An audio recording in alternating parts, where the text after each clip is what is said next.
आताची सर्वात महत्त्वाची आणि मोठी बातमी आपण बघतोय वर्ध्याच्या भुगाव येथे असलेले इव्होनिक कंपनीच्या परिसरातून बाहेर पडणाऱ्या कथित रासायनिक सांडपाण्याचा मुद्दा पुन्हा ऐरणीवर आलाय। कंपनीच्या शेजारील भुगाव बरबटीसह परिसरातील भूजलात नायट्रेट आढळल्याचा दावा करत राष्ट्रवादीचे नेते राणा रणनवरे यांनी प्रशासनाच्या भूमिकेवरच गंभीर प्रश्नचिन्ह उपस्थित केलाय। काही वर्षापूर्वी परिसरातील पाण्याबाबत नागरिकांच्या मोठ्या प्रमाणात तक्रारी झाल्या होत्या। त्यावेळी प्रशासनाने पाण्याचे नमुने घेतले आणि तपासणीत भुगाव येथे पाण्यात नायट्रेट आढळल्याचं सांगण्यात आलं।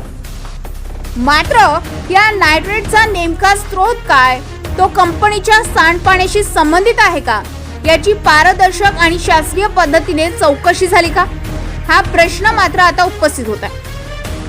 भुगाव बरबटी आणि परिसरातील नागरिकांनी पाण्यामुळे आरोग्याच्या गंभीर समस्या निर्माण होत असल्याच्या तक्रारी केल्याचा दावा करण्यात आला।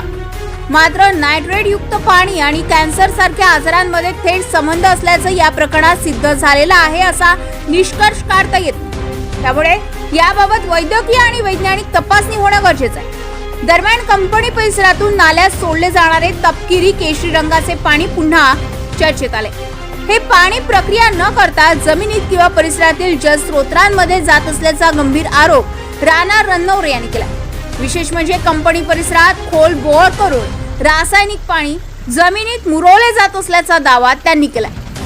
या आरोपांची सत्यता तपासण्यासाठी प्रशासनाने कंपनी परिसरातील सर्व बोअर, ड्रेनेज लाईन, सांडपाणी प्रक्रिया प्रकल्प आणि डिस्चार्ज पॉइंटची प्रत्यक्ष पाहणी करावी अशी मागणी होत आहे। 2 वर्षाआधी या युनिट कंपनीमधून निघणारं पाणी हे नायट्रेट युक्त आहे, त्याच्या संदर्भात मोठी ओरड आणि अनेक तक्रारी झाल्या होत्या। त्यावेळेस मी देखील तक्रार केली होती। त्यावेळेस प्रशासनाने त्या पाण्याचे नमुने घेतले, त्या पाण्यामध्ये नायट्रेट आहे, ते पाणी नायट्रेट युक्त आहे हे सिद्ध देखील झालं होतं। आणि त्या अनुषंगाने पाणी फक्त म्हणजे नायट्रेट युक्त पाणी आहे हे सिद्ध झालं। त्याच्यात अनेक तक्रारी मी केल्या होत्या की भुगाव झालं, बरबडी झालं, त्या सगळ्या परिसरामध्ये हे पाणी पिण्यामध्ये आल्यामुळं अनेक त्या परिसरातील नागरिकांना कॅन्सरसारखा आजार होतो आहे किंवा या नायट्रेटयुक्त पाणी पिल्याने कॅन्सरसारखाच आजार होतो, अशा देखील गंभीर तक्रारी केल्या होत्या। परंतु त्यावेळेस वर्धा येथील आर्वी नाक्याजवळ एक मीना पॅलेस नावाचं हॉटेल आहे, त्यावेळेस तिथे सर्व या चौकशीची टीम त्या मीना पॅलेसला थांबली आणि आपण ते एक म्हण आहे ते म्हणतो की रात्रीचं खेळ चाले, आणि रात्रीच्या रात्री या युनिटचे अधिकारी आणि चौकशीला आलेले अधिकारी ते रात्रभरात काय खेळ झाला ते काही कळलं नाही आणि तशीच्या तशी ते चौकशी दडपल्या गेली। अनेक वर्षापासनं या युनिट कंपनीमध्ये केमिकलयुक्त नायट्रेटयुक्त पाणी हे त्या कंपनीमध्ये मोठ्या प्रमाणामध्ये निघते आहे।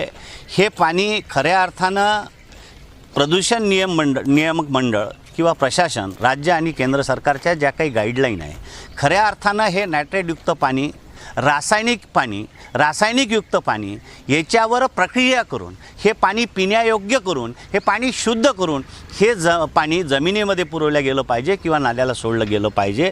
खऱ्या अर्थानं असे नियम आहे। परंतु या युनिट कंपनीमध्ये हे रासायनिकयुक्त पाणी, हे तपकिरी पाणी, हे नायट्रेटयुक्त पाणी हे सर्रास त्या कंपनीमध्ये जर प्रशासनाने चौकशी केली, त्या परिसरातील नागरिकाला, जनतेला घेऊन चौकशी केली पाहिजे। या युनिट कंपनीमध्ये एक असा स्पॉट आहे का जिथं साधारणतः 25 ते 50 फार डीप बोर केलेले आहे आणि हे रासायनिकयुक्त पाणी, हे केमिकलयुक्त पाणी, हे तपकिरी पाणी याच्यावर कुठल्याही प्रकारची प्रक्रिया न करता, हे पाणी कुठल्याही प्रकारे शुद्ध न करता सरळ जमिनीमध्ये पुरवल्या जात आहे। त्याच्यामुळे हे अशुद्ध पाणी, हे फार म्हणजे नायट्रेटयुक्त पाणी, केमिकलयुक्त पाणी हे भूजल गर्भामध्ये जाते आहे आणि भूजल गर्भामध्ये जाऊन साधारणतः भुगाव गाव, बरबडी आणि ह्या परिसरातला एक 5-10 किलोमीटरचा भाग हे पाणी खालच्या खालून सर्क्युलेट होते आहे। आणि हे पाणी म्हणजे भुगावमध्ये जर तुम्ही आज हँडपंपला हपशीला हपसलं तर साधारणतः त्याच्यामध्ये तपकिरी रंगाचं पाणी बाहेर निघते आहे। परंतु प्रशासन मात्र अद्यापनं गाढव झोप घेते आहे, कुठल्या प्रकारची कारवाई होत नाही आहे।